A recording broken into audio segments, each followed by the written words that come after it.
Hi, everyone. Today's guest is Jingyi Li. She is an associate professor at UCLA working on statistical and computational methods in biology, biostatistics, bioinformatics, that cluster of topics, obviously near and dear to my heart as well. And the particular reason that I wanted her on today was because she published a paper last year, this one right here. And that paper, what it does is it compares and contrasts the topics of statistical hypothesis testing versus binary classification, particularly for machine learning and data science methods. And I always think this is interesting because it's always helpful to always review and understand the connections between various topics. And in particular, why I find it interesting is because, Jingyi's intuition differs a little bit from mine. So she is comparing hypothesis testing to binary classification, which I think is very interesting and important.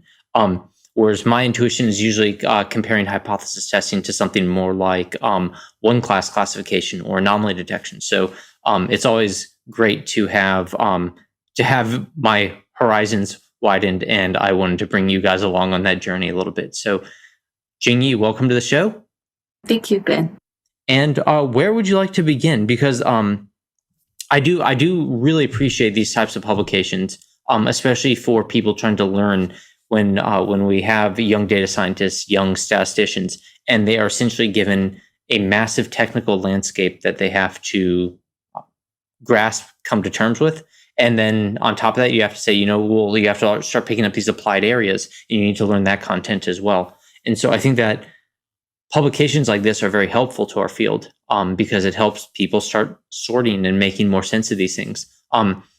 Especially when I think it also helps when you're longer having to be tested on these things and you're still trying to sort through them. Maybe you could give us an example of where students are sort of, or practitioners, because I think part of this is it's in practice where these two different techniques sort of come into, I wouldn't call it conflict, but people are trying to decide which one they want to use. So what is sort of like the motivating case for this paper? Yeah, the motivating case was a Cell paper, which is about the problem of cancer driver gene detection or prediction. So what it tries to do is to leverage some knowledge of known cancer driver genes to predict the majority of genes we don't know well, and to see which genes are likely cancer drivers, which are not. So that's the basic scientific setting of this paper, the Cell paper. And I read that paper because of a collaborator who wanted to develop a new method for better prediction. And what surprised me was that the Cell paper tackled this problem using the statistical hypothesis testing approach, which I think was problematic. So that was the first motivation for this paper. And the reason why I thought it was problematic was actually summarized in the last section of my paper. So there are 4 issues. The first one is that in that setting, each hypothesis testing was only using one gene at a time. So in other words, it is a sample size equal to 1 problem in our statistical language. So to me, that's very unusual, because if we read the textbook examples, we know that we often have n data points or sample size equal to n to tackle a hypothesis testing problem. But that's not the case in this Cell paper. We only have n equals 1. And secondly, they don't actually have a null distribution at hand to actually compute a p-value based on the test statistic value we observed. So in that case, they have only one observation, and they use that observation directly as the test statistic. And the null distribution was actually obtained from the known cancer driver genes, or I would say the known non-cancer driver genes. They use that as the null distribution, and to plug in that observed value for a new gene, and to convert that observed value using the null, the empirical null, as a tail probability greater than that value, and they call that probability as the p-value. However, they basically assume the direction implicitly. That is, the right tail is considered more significant. However, I feel like this assumption is not well justified. And furthermore, after they obtain one p-value for each unknown gene, and that what they did is that they apply basically a Fisher's approach. They use the Fisher's approach to combine the multiple p-values of one gene. So to be more exact, what they did is that for each gene, it has multiple features, say p features, and they used the approach I described to convert each feature value into one p-value so that the gene will have p-values in total. And to combine the p-values, they used Fisher's method. But we know that Fisher's method has the independence assumption for the p-values, and that's also not really verified, or there's no way to verify it. And we know that it's unreasonable to assume the features to be independent in this biological setting. So overall, I feel like those issues are troublesome, and I want to think whether we have a more, I would say, succinct or clearer way to approach the problem. And to me, since they have known cancer driver genes and known non-cancer driver genes, I think this serves as a good training data to build a classifier so we can predict a new gene as cancer driver or not. So that's why I think the binary classification formulation is more reasonable. And that's my motivation for writing this article. Cool. So it seems like your motivation was it was several fold there, just to go back to the beginning. So obviously first bit was that holistically, you looked at this problem and were surprised that they were using hypothesis testing for this problem when it seemed like a bit more of a binary classification problem. Right, exactly. Yeah, and there's then of course there's the other issue that they use an N of one study, or I guess an N of one type of calculation for that. Yeah. Tied to the N of one issue was that that the null hypothesis from which they conducted their hypothesis test was, I guess, derived empirically from, I guess, previous studies or something like that. From data, from the genes they know that are not cancer drivers. Okay, and so were those genes that they knew, were those from publications, or were they from another data set that they had sort of on hand? From another data set where, based on prior studies, where people say, okay, we believe that these genes are unlikely to be cancer drivers. Mm-hmm. Cool. Yeah. Actually, that's sounding a little bit more like my typical approach to an anomaly detection problem. But anyway, maybe not go into those weeds. So, I mean, obviously, the author of the paper is not here to discuss that work. But we'll just take these things as at face value. So just to reiterate, there was the N of one issue. There was the null hypothesis derived from a separate data set. So essentially, it wasn't a statistically described, I guess, null hypothesis, or at least it wasn't a null hypothesis that was defined in terms of, for example, like how a test statistic would vary under null hypothesis. And I want to add another point is that they didn't use the non-cancer driver genes to decide the direction of the test. Like I said, they just assumed that, okay, the direction is one directional, greater than, but they didn't consider that it's possible to bidirectional, two-sided. Okay, so basically your domain knowledge of this would be so they selected a one-sided hypothesis test for this. Exactly. However, your one's domain knowledge would suggest that you can't be sure that it's actually a one-sided test, that there wouldn't be a two-sided. Right. Okay. Right. Yeah. And go on. Yep.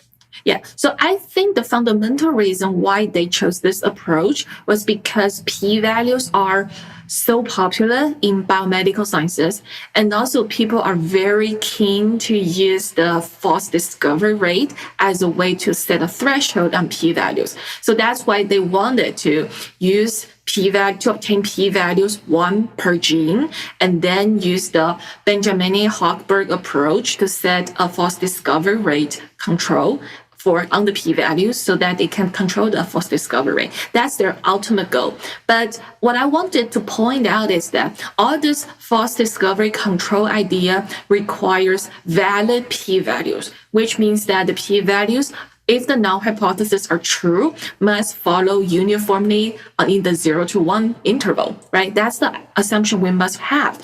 However, we didn't actually know whether this is true or not, given the complicated procedures they use to calculate the p-values. And also, I really doubt the validity of the Fisher's method for combining multiple p-values for each gene. Okay. So altogether, I think this procedure is doubtful and unnecessarily complicated. All right. So just to, I guess to recap, because obviously I missed that other point when you originally said it. There is the multiple comparisons issue, where effectively they assumed independence of the various comparisons that they're making, which would then mean that, well, obviously that would have I guess you'd call it a deflationary effect on what the actual your error rates would be. It would deflate your error rates when they should in fact be inflated, or at least you should be justifying. Right. Given that the p-values are likely problematic, as you said, it could actually inflate the actual false discovery rate or deflate it. Either way is possible. Right. And I guess just to re-summarize for people who haven't thought about hypothesis testing for a while, which might be upwards of 50% of our data science audience. The other issue is that effectively p-values under the null hypothesis are uniformly distributed between 0 and 1. So the idea is that if the null hypothesis were to be true, your p-values will essentially be randomly varying in this uniform distribution. You'll essentially have a random chance of rejecting the null hypothesis, given the very nature of the null hypothesis in your hypothesis test. And so obviously, and then if you have many of these hypothesis tests, all of them are going to be varying in that range. And that immediately made me start thinking about a little bit of the copula work, because I saw that you've done some copula work recently, but maybe we won't don't discuss that right now. But yeah, so what do you think is we sort of laid out this set of problems, and of course it's very understandable when researchers want to mimic what they see in the publications, because obviously no one wants to spend all their time and not get published for something that's effectively as scientifically good as anything else, or whatever scientific goodness means. But you can see them trying to essentially emulate other methods that they've seen in other publications. Right. But it just doesn't work for essentially what they are saying. So what would you say is for a student who doesn't want to come into your crosshairs, so to say, or mine for that matter, what would you say is like a good place to first start making a distinction between when to use statistical hypothesis testing versus when to use a binary classification? Yeah, I think that's a very good question. And I think the shortest answer would be to decide whether your scientific question or your data analysis question is concerning features or instances. So by instances, it's another way of saying data points or observations, right? Or some people say the points in your sample. So I think that's the key. So like I summarized in the guidelines I outlined in my paper, I listed 5 guidelines.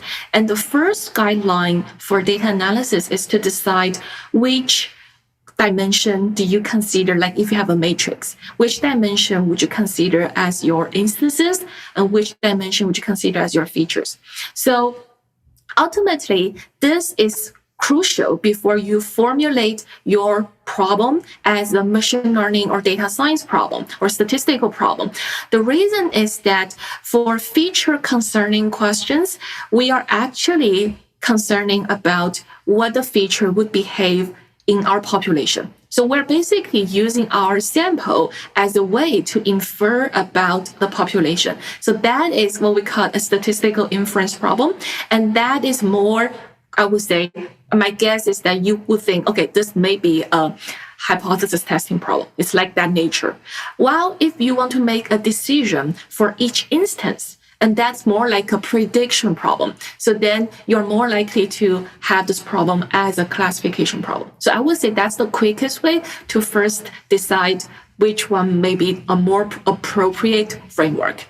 Yeah, I did like that. It was it took me a second read on that when I first saw it to grasp it. It's like I think you're correct on that one. That is helpful, but it's a little bit counterintuitive, especially for example for people in the machine learning arena, where generally when we're talking features, we're talking prediction and classification problems. So the idea that you're saying, oh well, it's if you're concerned about the features, we're actually dealing with the inference problem, and that this is actually a hypothesis testing problem. Might be a little bit, it might catch some people off guard, at least because they're less accustomed to seeing these words lumped together as opposed to another set of words lumped together. So maybe just to for people like me who need a second read, maybe we should just go over that one more time. So we have we have hypothesis testing, which is an inference problem. We're trying to perform inference on unknown, like we don't actually know the answer, for example. Right. And in contrast with binary classification, we do have data for which we do know answers. We don't need to perform a hypothesis test on data for which we know the answers because they're labeled as such. Exactly. Yeah. And so maybe just with that in mind, maybe just one more time for the audience, if you could reiterate that, because I know that I definitely needed a second read when I first saw that. Yeah. So if you have a set of features already, you know the features are well defined, and each feature has a set of instances as its observations. If you are concerning about what the feature would behave in the population, like if the drug would be effective in the population, then it's a hypothesis testing problem because you're going to use your data as a sample to infer about the feature's nature in the population. On the other hand, if you have a set of instances that's already labeled as positive and negative or 0 and 1, then you can use these instances to infer to actually predict the labels of other new instances for which you don't have labels. Then that's a classification problem. So in other words, the first problem is concerning features. That's what I mean. And the second problem is concerning instances. Cool. Yeah, I like that a lot.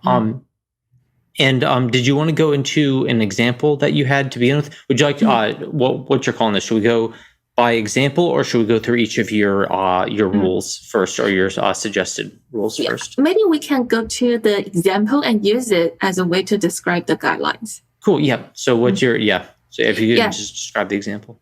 Yeah. So in my paper, there's a figure, the only figure that shows an example. Oh, yeah, just, I'll pop it up on the screen. Okay, great. So this is an example where the features and instances are not so obvious. So I'm showing a data matrix where we have rows as patients and columns as genes. So this is what we call a gene expression matrix. So what we did is that for every patient, we measure multiple or hundreds or thousands of genes expression levels in that patient sample. So in this case, the columns as genes are in the same unit. So in this case, it's not so obvious that we can call the genes as features because we cannot use the units to decide, okay, these features are having different units, so we know they are different features. So for example, if we have people's sex, height, age, then it's obvious that they are features. But in this example, we have the rows in the same unit, and also the columns in the same unit. So we cannot use the unit as a clear criteria to tell which are features. However, what I mean is that using this matrix, depending on the questions you want to ask, then the instance and feature distinction could be different. So I'm here using one example to motivate us to think when genes can be considered as features. So if you're interested in whether gene A is a good biomarker for some disease diagnosis, right? So that means for people having the disease and for people not having the disease, this gene has very distinct levels, expression levels. So if that's the case, we may use gene A as a biomarker and use it for diagnosis. So to answer the question whether gene A is a biomarker, is actually a hypothesis testing question. The reason is that this gene A is fixed, right? It's a gene that has its reality. And also this gene, the question we're asking is about the gene's nature in our population, whether it can really distinguish people having the disease from those not having the disease. And to answer this question, what we have is only the set of patients for which we measured this gene. So the patients are our sample. So in this setting, we are clear, okay, patients should be treated as instances, and this gene A should be considered as a feature. And we are talking about hypothesis testing problem. Okay, that's one side.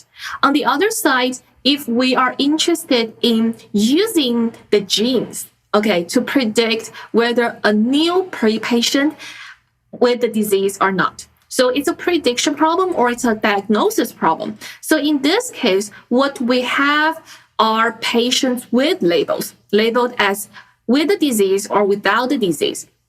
And we're going to predict a new patient and mark it as patient number 1 for its label. So this is a binary classification problem because what we are concerning is this new patient 1. And what we have are existing patients with labels. So that this falls into a instance concerning question, and we should tackle it with a binary classification.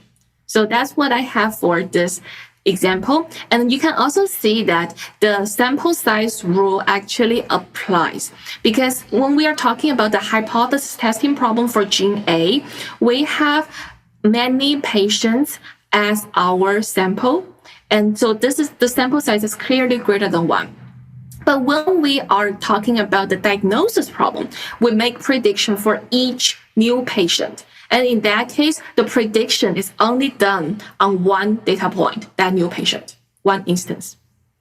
Yeah, actually, I couldn't recall. Have we actually discussed your sample size? Yeah, I mentioned this for that motivating example. I said that it was. Oh, right. Oh, yeah. No, so, you mentioned for the motivating example, but maybe you should just describe that again, where the number of instances to make a decision. Yeah, definitely. So we can see that for the hypothesis testing problem about whether gene A is a biomarker, we are using multiple instances as patients, the patients with the disease and the patients without the disease together to make that decision. Can we call this gene a biomarker or not? Right, so the n is not equal to 1, but much greater than 1. On the other hand, for that diagnosis problem, although our training data has sample size greater than 1, but the training data is not our prediction target, or it's not our problem.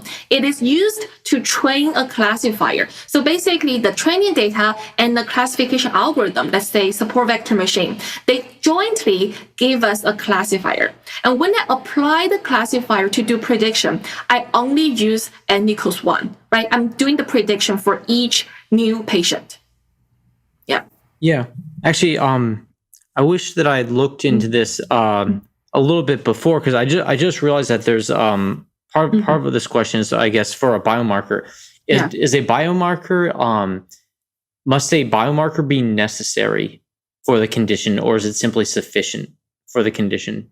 For which condition? Oh, so for example, for the for example, a biomarker for disease, does a biomarker need to be necessary for the disease, so essentially does it need to cause it, or is it simply is it just having a high enough need to be sufficient, or does it need to be both necessary and sufficient? I see. So for your question, I think that's actually about how people define this term biomarker. Yes. But based on my understanding, it's just a way for you to, it's just a feature so that you can do good diagnosis. It doesn't have to be the cause. Okay, excellent. Yeah, I appreciate that. And I know that you had previously made an example of where you don't always need, you can certainly have features that are useful for prediction that don't cause things. And you give the example of fall leaves, where obviously you can use leaves turning brown or falling off the trees as your predictor for whether or not autumn is imminent. Although obviously that does not cause autumn to occur. Right. Yeah. Right. Yeah. Cool. Sweet. So should we move on to the second? Sure. Yep. Cool. So for the second guidelines, I suggest that after people have decided which whether rows are instances or rows are features. And the second guideline is to list the binary decisions to be made, the questions you want to ask. And then you can see whether each question is a feature concerning question or an instance concerning question. So that's the second guideline. It can also help you decide whether hypothesis testing or binary classification may be more appropriate. And the third guideline is to decide whether you do have available answers to your binary questions, the ones you listed in guideline 2. So that's a way for us to decide whether binary classification is possible, because we know that classification requires training data, and the training data need to have labels, binary labels. So in that case, if these labels are available and if they actually serve as answers to some of your questions, then yeah, it's an obviously binary classification problem. On the other hand, if you don't have the answers at all, like you don't know whether the genes are biomarkers or not, otherwise you wouldn't do the study, then it's more obviously a hypothesis testing problem. So I think that's another way for people to decide which one is more appropriate. And then guideline 4 maybe just to reiterate that and give people a little bit a minute or two to digest. Sure. So the availability of known binary answers in the data. Right. When the answers are available, obviously we now frequently like a supervised learning problem. Yep. And therefore, this is obviously available for binary classification. So to whatever extent we say that if we want to do binary classification, it must be a supervised problem. Yep. Then, sorry, I was double checking. I want to go in again into anomaly detection mode and say one class classification. But yeah, so for these annotated or labeled data points, we essentially do have a supervised learning problem that's available to us, and we could provide and then we can do binary classification. Could you then reiterate again the issue where if we have a hypothesis test, it means that essentially the hypothesis is being done on unknown quantities. Exactly. So having it labeled, though, why does having it, if it's having it labeled, how does that remove the possibility of a hypothesis test? If you don't mind. Right. So if you have labeled, like if you do have an answer to a question already, for example, if somebody tells you that gene A is indeed a biomarker, then you don't need to investigate this problem again, right? You have the answer. And so it's no longer a hypothesis testing problem. The reason it's called hypothesis testing is that we don't know the answer. So we call the null and alternative as hypothesis. And we just want to use our data to make a decision. Should we reject the null or shouldn't? And so for that case, we don't have a label, and hypothesis testing is not a supervised problem by nature.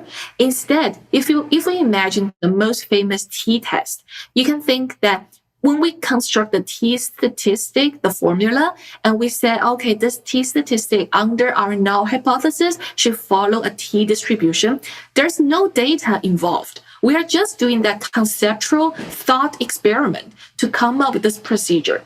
And data only gets involved when we want to compute the t-statistics value and then its p-value, right? So the value depends on our data, and the null distribution doesn't depend on data. It's theoretical. And when we plug that observed value into the null distribution, we obtain the p-value. So you see, only the test statistics value and the p-value, those two things depend on our data.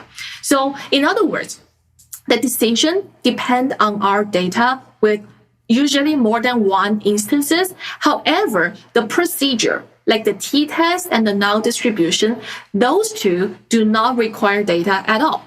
And if you think about the same question for the binary classification, then it's different. For binary classification, when we call it supervised, we mean that the decision rule, the classifier, needs to be built to be trained on our label data.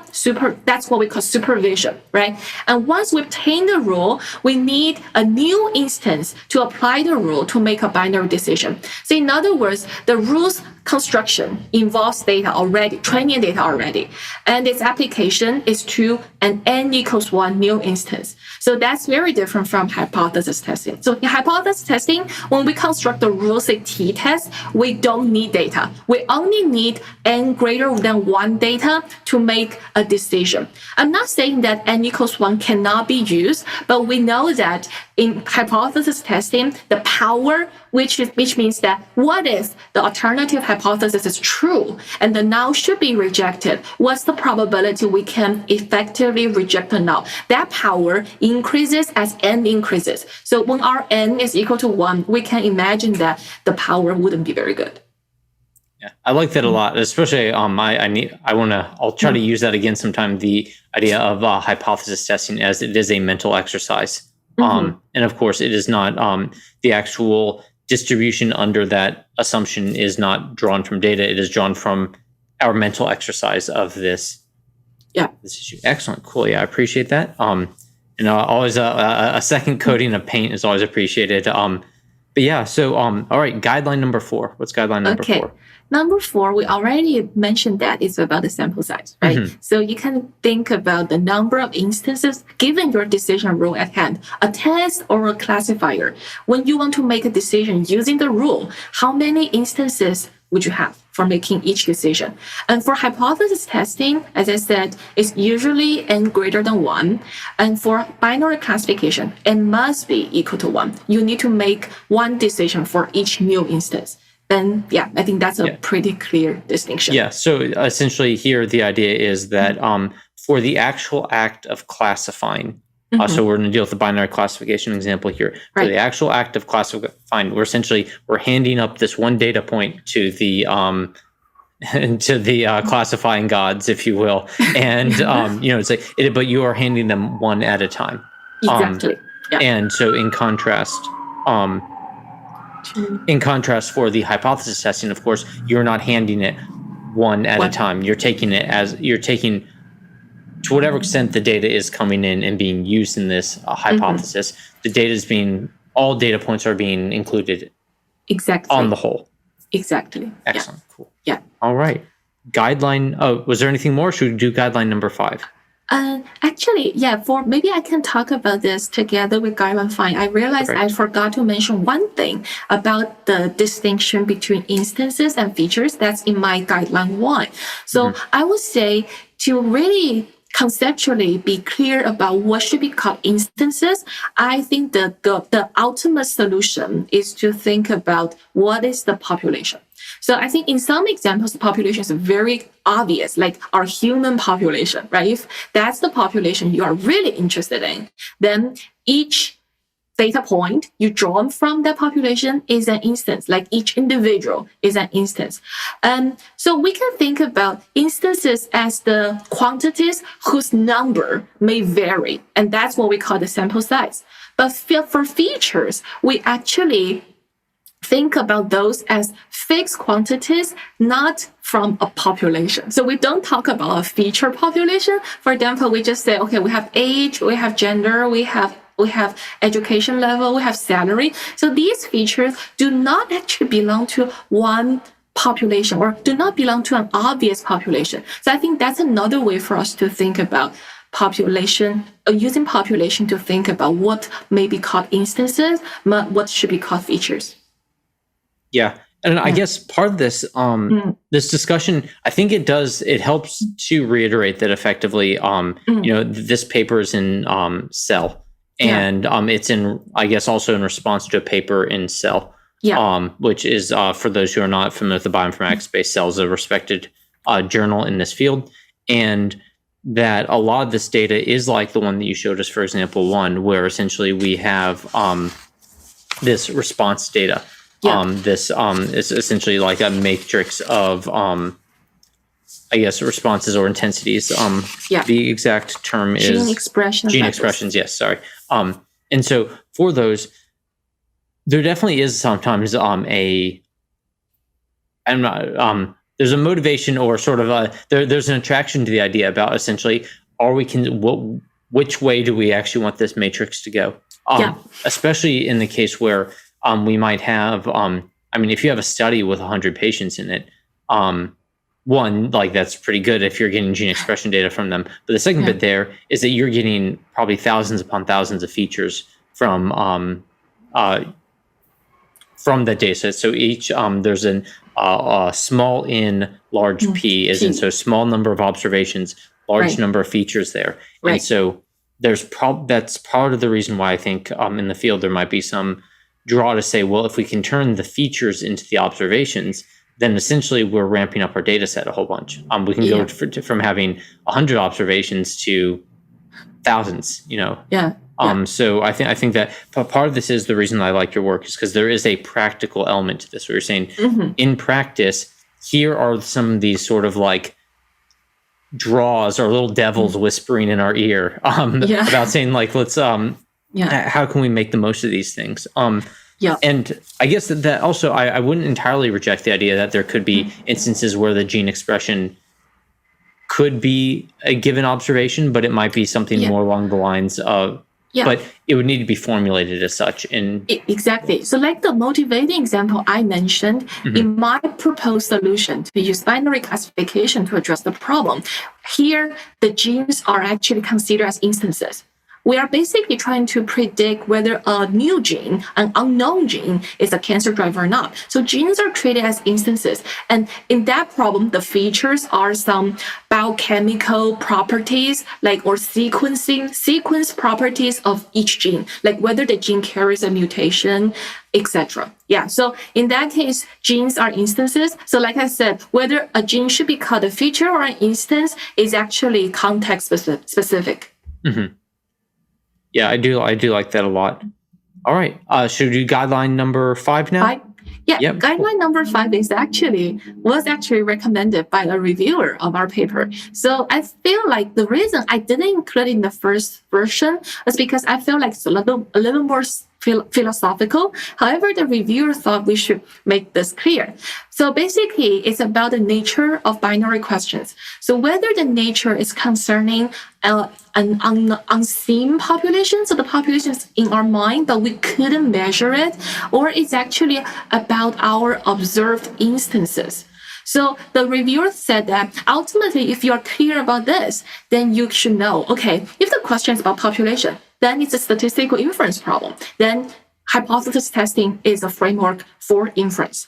If you're concerning whether about instances for which you already observe their features, but just not their label, you want to predict the label, then it's a supervised learning prediction problem, and it should be formulated as a binary classification. So that's what the reviewer suggests us to add about the nature of each binary question. Yeah, I do like these types of things. Well, as you know, because we have been doing this series on the philosophy of data science and sort of bringing up these more philosophical questions, especially coming to terms with the fact that there are some severely subjective elements to our field, which it doesn't mean they're not rigorous. It simply means that ultimately they're subjective. They're subjective. And so I thought that one was interesting. And of course, while yes, I'm not sure how much you integrated this guideline number 5 into the rest of your work, there are certainly a number of instances that you bring up that I really like in this paper about how effectively there's a psychological element to this and helping guide people through that psychological element. And so, I think some of these rules are hard and fast on a logical level. There's also some elements where it's just something to consider to help you holistically work your way through these things. So again, I think that especially because I think that a lot of our a certain portion of our audience are early in their careers, I think that this paper would be useful. Just give it a read. It is clearly written. It's non-technical. So I mean, it's like you can sit down, you can just read it in the morning, and start just sort of grappling with these ideas that Jingyi has put out there. And honestly, some of them, I think they'll be pretty clear. Other ones you're probably gonna have to grapple with a little bit. Some of them you might not even agree with. Right. If you don't agree, leave it in the comment section. We'll start a discussion there. Yeah. Or better yet, Jingyi has her own YouTube channel, and you can leave it in there as well. But no, I think that this is very helpful. That would be great for me. Yeah, I'm really looking forward to comments. And one more thing I want to mention is a method that everyone learned, at least I think in graduate school is the logistic regression. It's something people learn in both statistics courses and also machine learning courses. Yeah. And the reason I want to bring this up is that this method itself is very interesting, that it's both a statistical inference method as well as a prediction method. So if you think about the one we learn in our statistics course for generalized linear model, when we learn logistic regression in that context, what we are really interested in is whether the feature we are interested in have a non-zero coefficient or not, right? Mm-hmm. To address that problem, it's often used in a lot of social sciences problems. We are actually doing a hypothesis testing for the coefficient of that feature and to test it being zero or not. And that's a hypothesis testing problem. And obviously, we use our sample of size n to decide on that question. On the other hand, we learn logistic regression as a classification method. It could be used for binary classification and even multi-class classification. So in that case, what we do is that we train the model on training data. And that's equivalent to say we fit the model to our data by doing parameter estimation. And then we apply the trained model to predict the label for a new instance. So in that way, it's used as a classification rule. So I think it's very interesting that if you think about logistic regression, then the distinction between hypothesis testing and binary classification may be clearer. Honestly, that was going to be my final question for the day. I wanted to bring that one up because I think it is an example of bringing everything together, or if not bringing it together, at least slicing it on the same issue. Because I think that this is one of those instances where you can use this, and this is essentially, it's a tool in either way. I think especially a lot of people who are heavily in the predictive space sometimes forget that hypothesis testing on coefficients of logistic regression and Cox proportional hazard survival models. This is bread and butter of scientific inference in the biomedical field, in clinical trials and things like that. And so a machine learning person's feature can effectively be a biostatistician's outcome. I think that it is a useful thing, and sort of grappling with that idea with this example where it's essentially it can be used by other fields. I think that is a useful example. So yeah, thanks for bringing that up. Thank you. Cool. What else should we talk about? This is such a nice paper. I hate to let it go. But are there any other sort of ideas or corollaries, any thoughts that you've had since then? How students have been using this and making their own decisions? Yeah, actually, I try to advocate this paper to the students I teach at UCLA, so that especially to our bioinformatics PhD students, because a lot of their analysis problems need their formulation, right? The formulation is usually the most difficult step. After that, there may be just a popular method they could directly apply to address the problem. But without the formulation, then the solution may not be appropriate. So that's why I try to advocate this paper to them. And one more thing I want to emphasize as a side note is that the sample size, the one we mentioned about for the deciding the distinction between hypothesis testing and classification. And one more thing we can think about, which I think is very interesting, is about the effect of sample size increase on our performance. So I think for hypothesis testing, what's known and what's very interesting is that if you let your sample size go to infinity, if you have the population, then your power for the test will reach 1. So the power should always go to 1 if the test is correctly formulated and if you have the sample size goes to infinity. But that's not the case for our classification. So with binary classification, even though you may have an infinite sample size, your prediction or classification error may not go down to 0. It's possible that the two classes you study, 0 class, 1 class, they have some natural overlap. So for instances fall into the overlap, you could never correctly predict them. So I think that's another way for people to really think about whether the problem should be formulated as hypothesis testing and binary classification. Yeah, I like that. No, it's like, unless you do your modeling wrong, in which case you can't get that zero prediction accuracy or 100% prediction accuracy. But yeah, no, I think that is a good example. It actually reminded me a little bit of another issue that was brought up, which is the issue of multiple comparisons. And multiple comparisons. Yes. And one thing that I guess for anyone in the statistical field, if you bumble into multiple comparisons error, essentially where you don't adjust or don't even think about adjusting for multiple comparisons, you're going to end up embarrassed. So there's just a quick thing for anyone out there in the statistical field. That's one of the first things that statisticians are going to jump on. But one of my sort of beefs with the multiple comparison issue is that a lot of the times the null hypothesis under multiple comparisons, I don't find them particularly plausible, and that the assumptions that they undertake, I'm by no means sort of like a null hypothesis nihilist by any means, but at the same time, the idea that if you are making two comparisons, it's not entirely clear to me in what cases these things are more or less independent versus highly. Well, I guess the more independent they are, the clearer the case. But when they're correlated, but it's not perfectly clear how, the question is, well, how do you sort of parse through that? And that's one of the questions. Actually, I was talking to someone just last week on the issue of spatial temporal modeling and the essentially performing multiple hypothesis tests when you simply change the either the bounds of the spatial region that you're looking at or the temporal region. So essentially you're sort of increasing that little epsilon neighborhood again and again and again. And how essentially a lot of those tests are going to be highly correlated.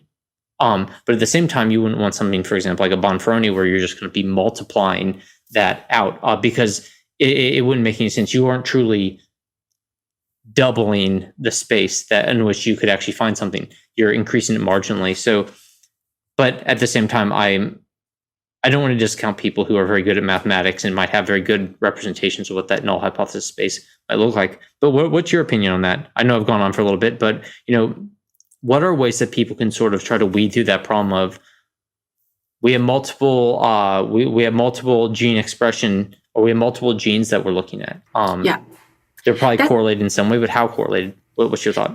Yeah, that's a very good question. And also, I think that's why the multiple testing problem has been so extensively studied in statistics. I think the recently there was a method proposed for combining multiple p-values. It's a way for actually the old problem I mentioned in the beginning, right? You have multiple p-values, but you don't believe that they are independent. How to combine them? So recently, people proposed to use a causation method to combine dependent p-values. So that's for that aspect, we have some advances. And for the decision, right? Like you said, Benjamini, Hochberg, that's the FDR method to set a cutoff on multiple comparison. It's an alternative to the Bonferroni correction, because we know Bonferroni is very conservative. However, the Benjamini-Hochberg theory also assumes independence. I think later they have some follow-up work over the years to address like under which dependent scenarios that procedure still works well, and there are some corrections, etc. But still, I would say in practice, most people still use the procedures that assume independence. And I agree that is actually a concern. So that's why I feel like if the problem can be easily formulated as a binary classification problem, we can avoid those difficulties to deal with the multiple testing problem. That's actually exactly the motivating example I mentioned. So the Cell paper tried to formulate the problem as a multiple testing problem instead of binary classification problem. So that's why they run into the independence issues we mentioned. Yeah. And also I want to say that regarding the independence assumption, to really think about whether the assumptions are reasonable or not, my idea is to really pin down the randomness in our data. So which aspects do we think as random? So I would say, use this as an opportunity to advocate our recent new work. So in our new work, we actually try to control the false discovery rate without using multiple testing, or without using p-values to be exact. So we don't need to use p-values as an intermediate quantity to apply the FDR control procedure. What we do is that we're motivated by the knockoff procedure developed by Rena Barbers and Emmanuel Candice to actually set a cutoff on some statistics directly to control the FDR. So the testing using p-value, those calculations can be avoided, and that can simplify the problems a lot. And in that paper, which we call Clipper, we also have the independence assumption for our theoretical guarantee. But we are arguing that in many biomedical data analysis problems, this assumption is reasonable.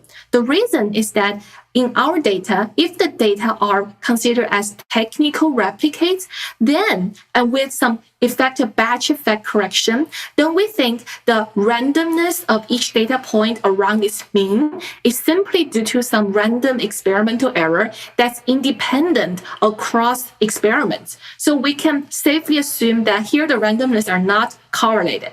And that seems a little counterintuitive to people's belief that the genes are correlated in some way. We know that. However, we are arguing that level, the correlation we're talking about, is about the gene's expected expression. So for example, we know when gene 1 is highly expressed, gene 2 is also highly expressed. When gene 1 is lowly expressed, then gene 2 is also lowly expressed. Then we know they are positively correlated. But that correlation is about their expected true expression, not about their random measurements. So if we are conditioning ourselves on the true expression and only think about the randomness in the measurement, then we can safely assume that the randomness are uncorrelated. That's our argument. So still, I think the ultimate question is, what do you consider as random and what do you consider as fixed?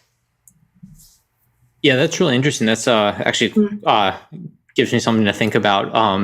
Yeah, and I guess for that paper, is that paper up on your website now? Yeah, it's on my website. It's currently posted to Bio-arxiv, and our paper is under the second round of revision at the journal Genome Biology. Excellent, cool. Well, yeah. I'll pop a picture up of that and have a link in the description of the video. That is something interesting. That is something to think about. And I'll definitely need some time to digest that one. But that would be interesting, especially because if there are strong biological cases for making some of these types of assumptions, I find those very compelling. And then, if you can combine them with data or a measurement, all the better. But yeah, no, that strong foundational biological assumption, I think, is very interesting. Cool. So just for anyone else who's interested in Jingyi's work, obviously we're going to be having lots of information in the description, so she'll be very easy to track down. Was there anything else that you wanted to cover? I think that's pretty much it. And just I would say in the paper, this paper, in the beginning, I spent quite some time to cover the basic concepts of hypothesis testing and classification. So for readers who are new to those concepts, they could read the first half as just a recap. Yes. Yeah. I will second that. And obviously I would have no problem disagreeing with somebody if I didn't agree with that, but I do actually find it very helpful. The sections are well labeled. I have plenty of underlines in here. She has very useful tables that sort of give this sort of A versus B comparison, which people will find useful. Each of the she talks about decision rules, which I think is an important issue in constructing them. So she does go through and so it's weird talking about someone in third person while they're right here to an audience who won't see this yet. But yeah, for people who are interested, Jingyi does go through and sequentially address these and says, here's how hypothesis testing deals with this issue. Here's how binary classification deals with this issue. She has multiple examples in sort of these nice little boxes that are helpful. And then she has her checklist. And so I think that this is a paper that you can get through it. You might need to reread a few of the sentences because some of these things are a little bit counterintuitive, but that doesn't mean they aren't correct. And so I think that's something where this is a very useful paper, and I do appreciate that. Given that the culture of our sort of data science and statistical field, they do seem to be having these divergent points around things like prediction versus statistical inference and hypothesis testing. I think that papers like that try to bring the topics back together are very useful. So again, thanks for your contribution on this. I think it's very helpful. Thank you, Glenn. And also, I want to make an acknowledgement in the last, that is, in our paper, we didn't try to tackle the Bayesian paradigm at all. We try to avoid that. We're just talking about the hypothesis testing in the frequentist paradigm. That is true. Yeah. Well, maybe it'll be good to have you back on sometime. Especially, I think anyone who's making really nice papers like this that are helpful and just get along on the concepts. I think those are very helpful. So, Jingyi, I really appreciate your time today. Thank you, Glenn. My pleasure. Hey guys, it's Glenn. Thanks for your time today. I hope you liked today's episode. If you did, please consider smashing that like button. It's the single, simplest, fastest way to make sure that YouTube shows this video to more people. If you really want to go crazy, consider subscribing or going to our website and joining the mail list. If you want to go totally crazy beyond that, forward this to a friend or colleague who you think might enjoy this too.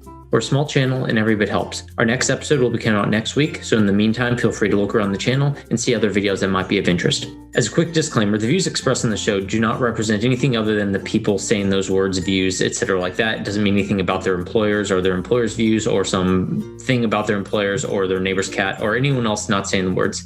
And in fact, given that people tend to change their views when they're thoughtful enough, it might not even represent the views of the speaker by the time you're hearing the episode. So definitely come back and see if they've changed their views at a later date. They also don't represent the views of our sponsors. Thank you to our sponsors. You can check them out on our website.